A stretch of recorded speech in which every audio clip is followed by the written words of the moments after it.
Hello, everybody. It's the Film Optimist. Welcome back to the channel. Being the Film Optimist, I'm going to talk about my top 10 favorite movies of all time, top 10 favorite films. Um, I was going to go ahead and look at how my list changed over the years, but my video kept getting interrupted because I am a father. My kids are screaming in the background. My wife is getting fed up with them. But now it seems things have quieted down. I'm gonna just talk about my favorite top 10 favorite films, and then we can look at like over the years how it changed. Um, yeah, this is back in June 10th, where it just changed. June 9th actually, so it's like a 10-year gap between when I originally made the list. Not a 10-year gap. Sorry. Whoa. 6-year gap. Right.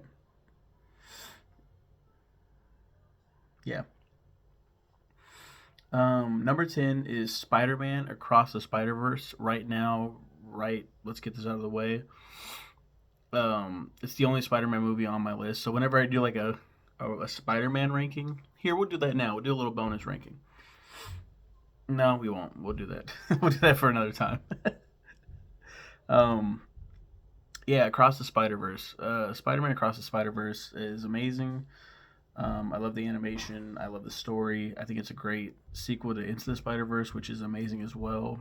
Some people like Into the Spider Verse more than Across. Completely get it.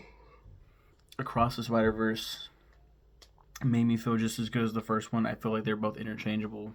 It's like the Guardians of the Galaxy movies, basically. Like, there's no wrong choice here. So, yeah, Spider Man Across the Spider Verse is my 10th favorite film. I just saw that, earlier this year and loved it.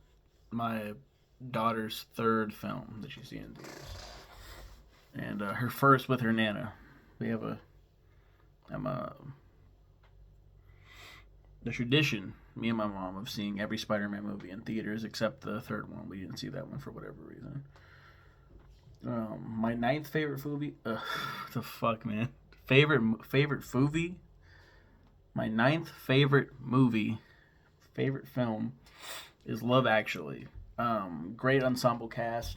I don't remember if I saw that in theaters or not. Just really, really loved it. Really, really loved it. It still fills me with a lot of emotions. I'm a big fan of romance. I think this is the only romantic. There's some more romance elsewhere on this list, but this is the one that's like pure like romance. I mean, there's comedy. If you haven't seen it, it's really good. Check it out. Inception. I'm a big Chris Nolan fan. He's my favorite director. I truly believe he has not made a bad film. I need to watch his newer stuff. I haven't seen Tenet. I haven't seen the other ones. I haven't seen. Did he do Oppenheimer? Did Chris Nolan do Oppenheimer?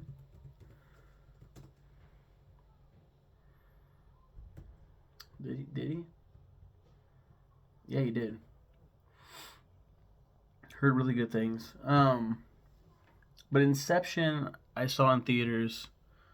I think this was the film that made me decide Leo DiCaprio is my favorite actor. Elliot Page is amazing, as always. I mean, the cast is great, stellar. I didn't think it was that confusing, like people said it was. Um, Brilliant film.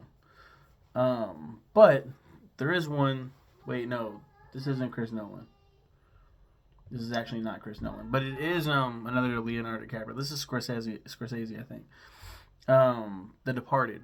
It is my favorite remake of all time. A remake of Infernal Affair, I think. Infernal Affair. Infernal. There's a second Infernal Affairs.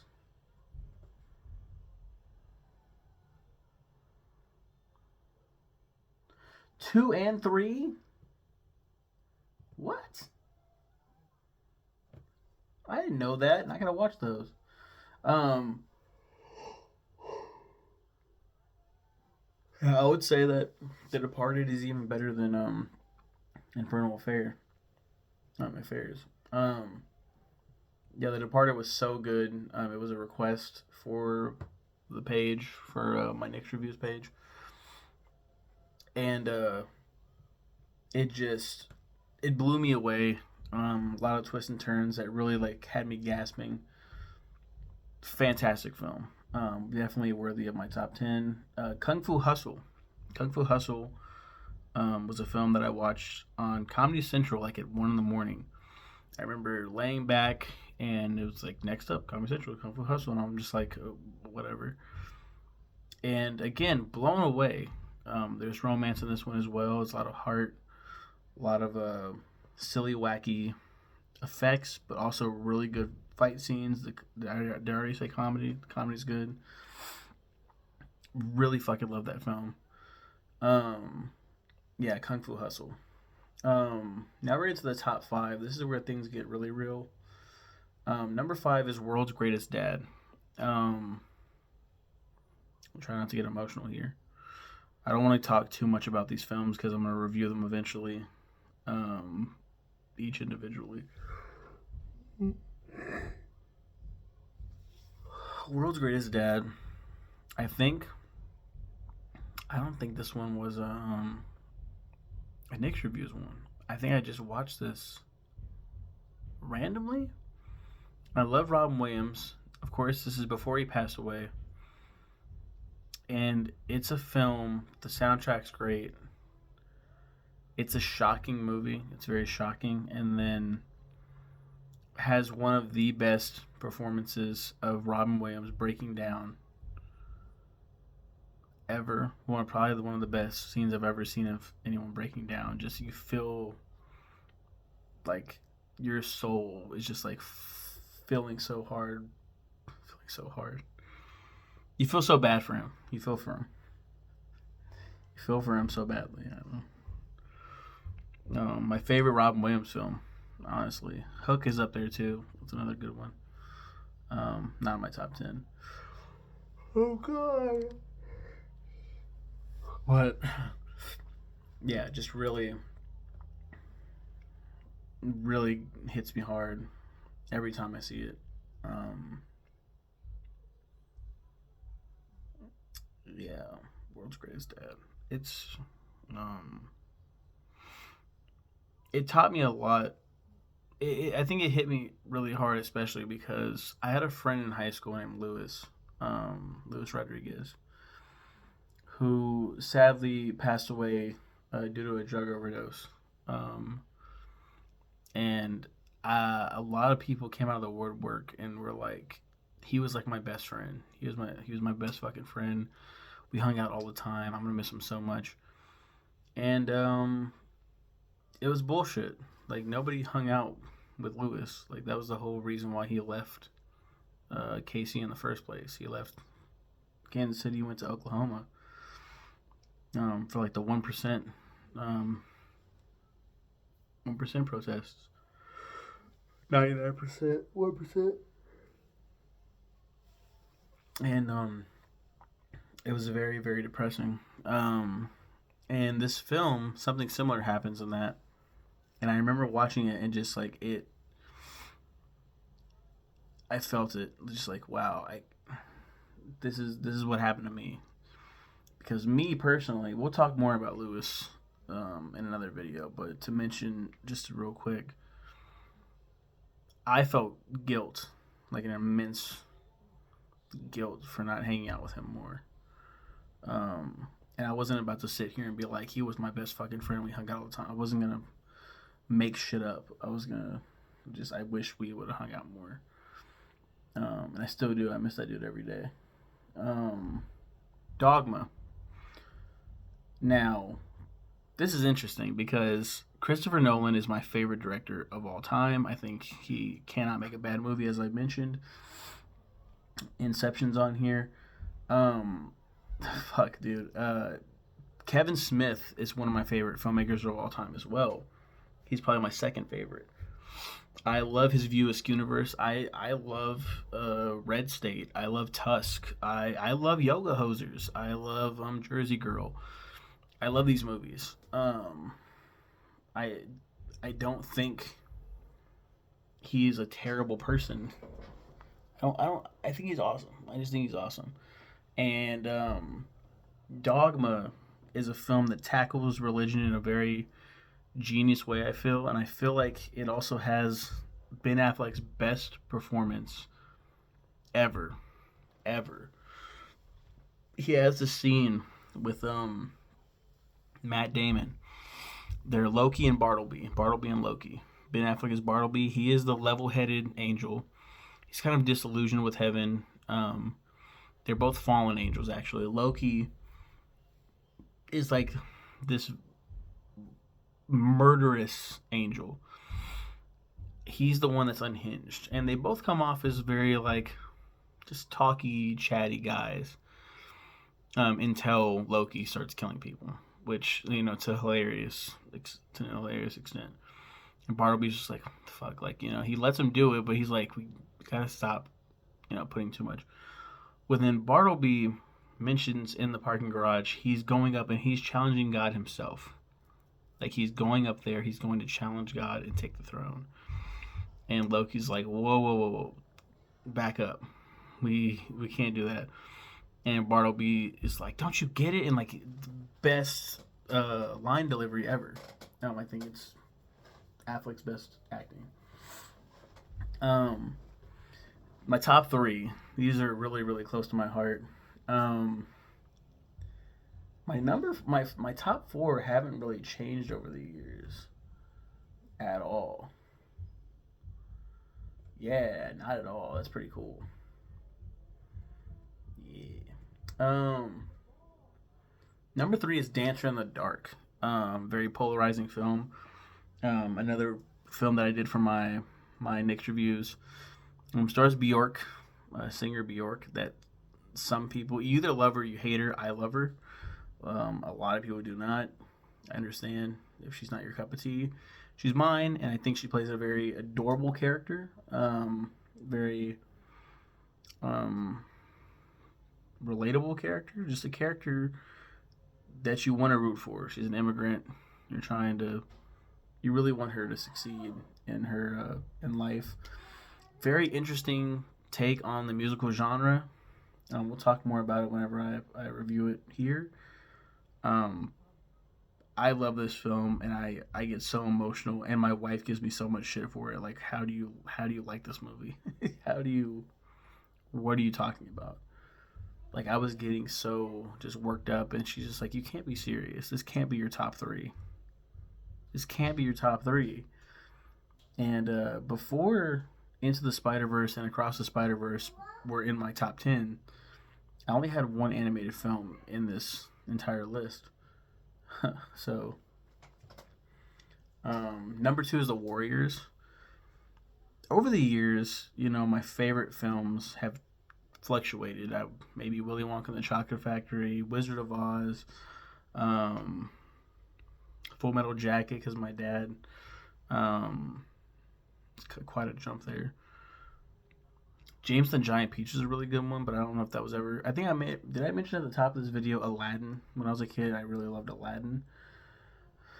The video game adaptation / prequel of The Warriors comes out, and we've already reviewed The Warriors.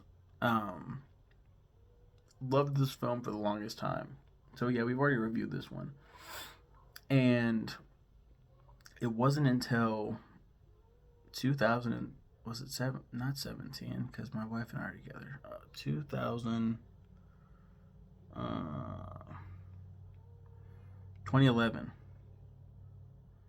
right? I'm trying to do the math right. 2011, my number one favorite film of all time, The Lion King, re-released in 3D, and for my 19th birthday, I said, let's go to a couple of my friends, America and Michael. I said, I want to go see The Lion King for my birthday. And they're like, of course you, of all people, would pick an animated Disney movie to see in 3D. Re-release, not even a new release, a re-release. I was like, fuck yeah, I would. Hadn't seen it since I was a kid, and I was filled with such an intense rush of nostalgia, and found myself having new emotions. You know, for example, when I was a kid, of course, Mufasa's death is a very, very sad scene. I never had hatred towards Scar as a kid. Like, I knew he was a bad guy, but I thought he's a monkey's uncle. You know, yeah, he's funny, he's silly. Jeremy Irons does such a great job, but when that scene happened again as an adult, and you hear him, and I had such an intense hatred for this fucking fictional lion. I was so mad, like it didn't need to happen. Um, you know, reading, having the new reactions from a whole new audience in theaters, reading about the new reactions, like just there's so much. And then my favorite scene from that film that I didn't really respect as a kid was Mufasa showing back up in the clouds to speak to Simba. That scene still, to my core, is just like such a great scene. It gets me emotional every single time. Um, Try not to get emotional talking about it. That's my favorite film of all time. Let's see how it's changed over the years. So 6 years ago, over 6 years ago now, but whatever. My number 10 was actually Kung Fu Hustle, Love Actually. The Social Network was on my list. I saw this one in theaters. I was pretty big into Facebook, so I was kind of interested to see this film, and also love Jesse Eisenberg. Um, and retroactively, I love Andrew Garfield. Everyone kills it in that film, even Army Hammer. I know we don't want to talk about him. I mean, he kind of cannibalized his own career. You know what I'm saying? Um, I remember my friend Brandy telling me that The Social Network sucked. It was fucking terrible. My younger brother and I, along with my best friend at the time and his girlfriend, were gonna go see Jackass 3D. I was of age with my best friend and his girlfriend. We were all like 17. Um, my younger brother was not. So we made a plan. Me and my younger brother will buy separate tickets for a different movie, Social Network. And we'll just sneak in. We'll just walk in, Jackass 3D, whatever. We've done it before. We'll do it again. Except this was opening night for Jackass 3D, and they had a ticket taker right by the door. Did not let us in. Fuck. So we go ahead and we go to watch The Social Network. Halfway, excuse me, sorry. Halfway through the film, they're like swimming, they're down the boat or whatever. We couldn't sneak in. We're pissed off. Sitting there, I was like, fuck, we gotta watch this shitty ass movie now. And I was so mad. And me and my brother before long are in like so into this film. It was insane. And then we downloaded.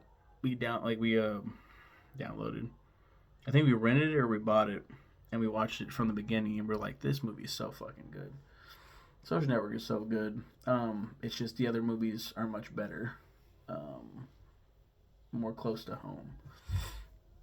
And then The Dark Knight. I love Christopher Nolan. The Dark Knight is one of the best films of all time, arguably the best Batman film. That was my first. That was my first Batman film. I didn't see the Tim Burton movies, the Joe Schumachers. I didn't see all that shit. The Dark Knight was my first. I even skipped Batman Begins. Me and my brother were like, fucking fuck Batman Begins. And yeah. So anyway, that Dark Knight. Inception, Departed, Dogma. So a lot of these are pretty similar. This one down here, Social Network, is dropped down to 10.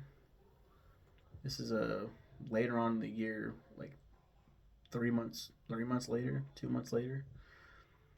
The Social Network, Kung Fu Hustle was up. I put it up, and then World's Greatest Dad, I was reminded of. I put that on my list, which knocked off The Dark Knight. I was like, why the fuck is The Dark Knight on my list? And then it changed again 4 years ago Into the Spider-Verse, Love Actually, Inception. Yeah. So yeah, that's my top 10 favorite movies of all time so far. Subject to change, of course, but I don't think it will. There are a lot of great films out there. Tell me in the comments what's your favorite movie of all time. That's one of my favorite questions to ask anybody. If you want to leave your top 10 below, that's cool too. But until next time, you guys take care. Bye.